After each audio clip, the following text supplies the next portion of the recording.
Hey everyone, Alicia here, and if you're new to my channel, please subscribe. If you already have, thank you for tuning into my guide again. Today I have a story time video for you. This is one that's going to build on a video that I did a little while back called My Big Little Secret. If you want to catch up, you can click the box over here and then come right back here to see this video. If you've already watched that video, you kind of already know what this video is about, or maybe the title gives it away. Maybe. It's kind of sparked by this post right here. Now, I'm not going to put this person on blast. I should actually almost thank them because it was in the back of my mind that I should do this video. And because of this post, I'm like, nope, it's time that we do this again. We revisit this situation. I know the first time that I spoke about myself being legally blind and living with Stargardt's disease, it was very emotional. I had friends and family calling me after that video, telling me that they cried while watching that, cried with me, because they never knew how much I was going through until then. So let's keep this video a little less emotional and a little more, just catch up with me. I'll let you know what I've been going through for the last 6 years because I wasn't always blind. My life wasn't always like this, and it's been very interesting since. It all starts way back in the beginning. I'd say I was like about 7, 8, or 9, maybe even 10. And I noticed because I was such an introvert that I loved to read so much that whenever I covered my right eye and I was trying to read, like one-eyed, Illuminati, maybe not, but whenever I covered my right eye to read, the page would almost get 3D and the words would look like ants on a page. I told a couple people it fell on deaf ears, and I waited until I was about 11 or 12 before I spoke up about it again. But why was that so hard to say? Immediately within that weekend, my grandma and my auntie took me to get my first pair of glasses. Now, I wore those religiously for almost 2 years. I was instructed by the doctor to wear tape over my right eye in order to strengthen my left because my right eye was actually stronger than 20/20 in order to compensate for the lack of focusing and strength of my left. It was a horrible, horrible time in my life. I was in middle school. I was about to get braces, so I'm just like, I'm going to be 4 eyes with 2 chains, and not 2 chains, but like train tracks, and I was not about it. So once I started to notice that my left eye was getting stronger, I ditched the glasses and I was fine until third year uni. And that's when I noticed that no matter how close I sat in class, even at the front, I was leaning forward and squinting in order to see the whiteboard. I'm like, but wait, it might be time to get a new prescription for glasses. I went to Walmart because I was living in Etobicoke at the time and I didn't know where the optometrist offices were. I just went to the cheapest and most well-known thing that I knew. I went there, they did a couple tests. No matter what they did, whether they poked my eye with contacts or they tried different prescriptions with glasses, they couldn't get me to 20/20 vision. They took a peek at the back of my eye, which is known as the retina, and they noticed something very interesting, but they didn't really tell me anything. That they just want me to have perfect 20/20 vision. They can't do it in that office, but a retinal specialist would be able to once they see my vision. I went to that retinal specialist after a month of waiting, and I waited for half an hour. It took me an hour and a half to get to the office because it was like in the middle of nowhere. Once I got there and I was in the room, the doctor took a look at my eye, and what they do is they dilate your pupil and then they put a bright ass light in your eye and it makes your eyes water. And he took a peek all the way at the back of my eye and he's like, interesting. What do you mean to tell me? I traveled an hour and a half and waited half an hour for you to say interesting. He called in his colleague, and his colleague said the same thing. And they assured me that it shouldn't be too much of a problem, but I'll need some more testing. So I went to the first ophthalmologist's office, which is headed in Brampton. And I saw him, I think this was before I moved to Brampton. I must have traveled from Etobicoke. I waited for about half an hour. The waits in these waiting rooms are like really long. Like half an hour is the shortest wait ever. I did a couple tests and they threw around the word Stargardt's disease, but nothing was ever concluded. They referred me to William Osler's Health Center, which is in Brampton. By the time I was referred to that hospital, I had moved to Brampton. I'm like, yeah, closer, but not really because Brampton Transit is so slow. I was kind of excited because they gave me a write-up of what the tests they would be doing, and it sounded really cool. One of them was they were going to inject me with some ink that would make me pee neon yellow for 2 days, and it actually did. Like, it looked like something out of the X-Men movie in the toilet bowl. It dyed the back of my vessel so they could properly photograph the damage and assess what was going on. They also did an X-ray of my eyes, which was really cool to see because it showed the thickness of my retina. And say the thickness is supposed to be this much in a normal human being. Mine was this thick. And when they concluded that, they were like, how did you get here today? And I'm like, I walked and took a bus. This led me to Sick Kids Hospital. Even though I was turning 21, I still got referred there because that's where they had the centrifuge machine for extracting the DNA from the blood. That's when they concluded that I had the ABC, A4, misspelling of the gene in my DNA.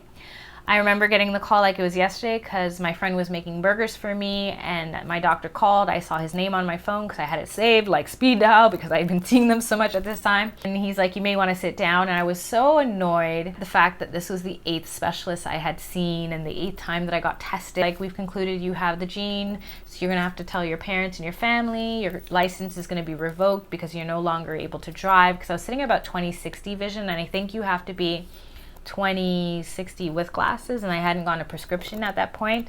So I got referred to a low vision specialist to get a special prescription for glasses, and instead this man prescribed me a telescope.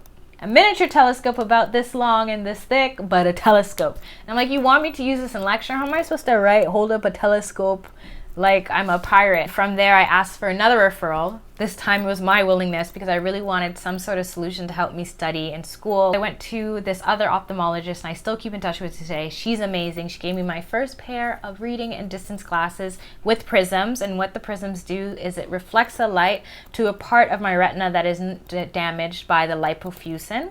So pretty much, if I haven't explained already, Stargardt's disease is when vitamin A builds up at the back of your eye. It's supposed to be removed, but it builds up. It creates a waste product called lipofuscin, which is the same as liver spots that old people get on their skin. Over time, it builds up and it eats away at the retina, which is responsible for color perception, depth of field, focusing, and detail. It does get worse. There's nothing you can really do to reverse it or stop it. The only thing you can do as a precautionary method is wear glasses and don't eat things that are high in vitamin A. I had these glasses for about 1.5 years. They stopped working after 1 year and 6 months, but I continued wearing them for about 2 years because I noticed that when I didn't wear them at work, when I chose to disclose that I was going through this, people didn't feel comfortable working with me. So I got to a point where I was frustrated with the disease, I resented it, and I felt like I was being judged because of it. And because of that, I stopped telling people that I had a disease, and I just let them believe whatever they wanted to believe, to a point where I was working at this restaurant called Spice Route, and I remember I was in the coat check and the host stand faces this way with a computer, and 3 of the hostesses were mocking me. They didn't know I was in the room, and they had their noses on the computer screen because I always had to lean forward to see the reservations. I didn't have to lean that close. They were making fun of me, and I got so frustrated and so angry because it wasn't something that I could control. If I could change it, I would in a moment. I remember I stormed off. I went into the kitchen, into like this little cubbyhole section where they have the pops, and I cried. I was so frustrated, and I was just like, no one understands what I'm going through.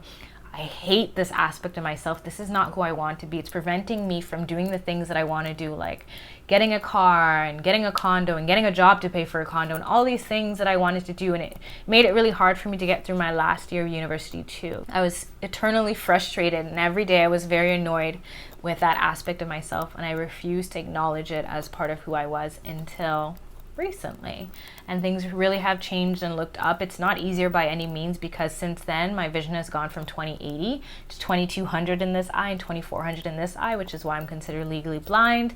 It's very hard explaining it to people. At first, when someone questions it, whether on the interwebs or DMs or in real life, I feel like I get anger because I feel like it devalues the experience and the struggles that I had, and it's almost like someone's questioning whether I'm honest or not about having the disease.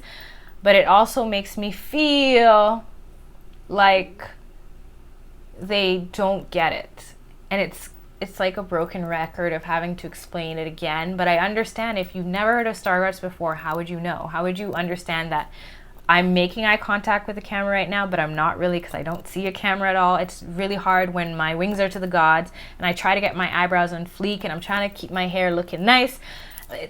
I'm not what people envision when they think of someone who is legally blind, because we're sold through the media that legal blindness looks like a guide dog and a cane and blind glasses, and I don't need any of those, and I'm strongly against using those 3 things because I don't need them at this point in my life.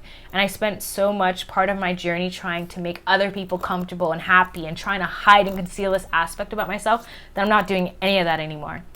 So I'm at this place right now that I'm just bearing it all, and I want to share that with you guys to connect with you, because that's my favorite part about YouTube, when I get to read the comment sections and you guys relate to me on different things, or you tell me I'm weird about things. I really love that. I still get annoyed by the little things that I used to be able to do once upon a time that I can't do anymore, like just pick up a bottle and read a label or ingredients or whatever, or cross the street without being scared, or recognize a friend down the street or even down the hall. Like, that stuff gets to me on a daily basis, but it doesn't hurt me the way that it used to. It's just kind of like annoying.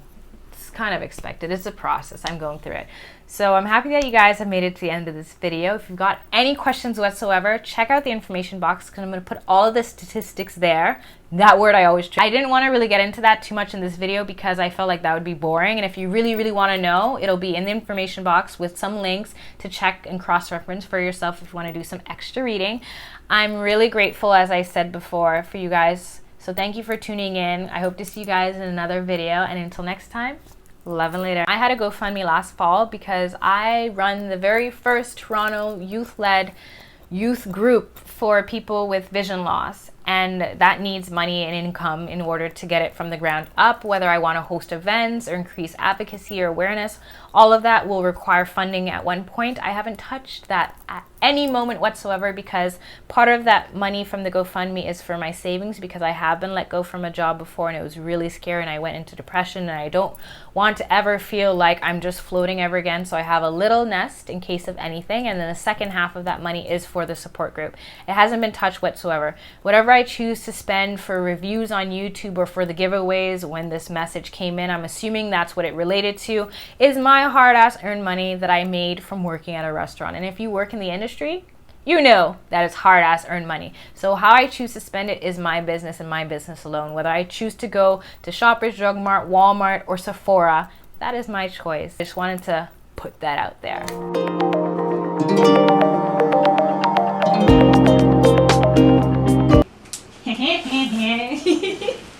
I always make the weirdest sound effects prior to filming. This bralette thing, I'm still not used to. Tuning into my organic guide.